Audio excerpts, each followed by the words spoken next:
Bonjour les gars, bienvenue à cette nouvelle explication de grammaire.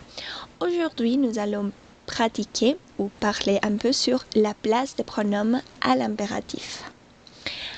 L'impératif ou à l'impératif affirmatif surtout.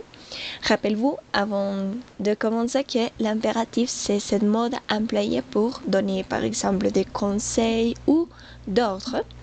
Donc à l'impératif affirmatif, les pronoms compléments ou en général les compléments se placent après le verbe avec un trait d'union.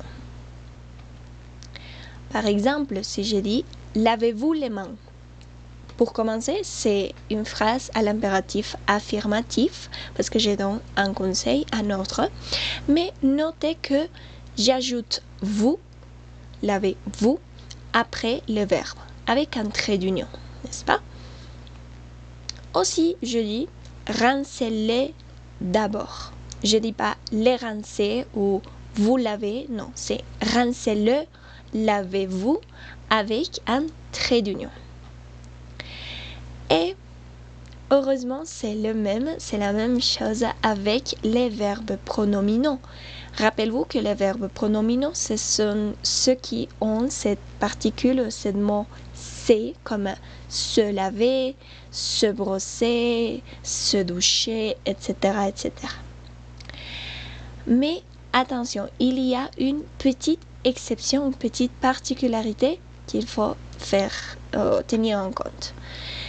C'est si nous avons te va devenir toi à l'impératif affirmatif.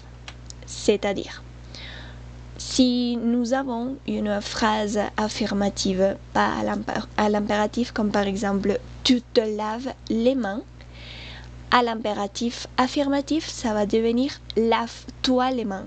Ça veut dire que te devient toi dans les phrases à l'impératif affirmatif. Te devient toi. N'oubliez pas les gars de continuer à pratiquer sur Biblioexos, sur toutes les pages web que nous vous laissons sur QDS plutôt. Et si vous avez des questions, n'oubliez pas d'aller dans un atelier de grammaire ou peut-être de demander à votre prof dans son asesoría de trabajo asincrónico.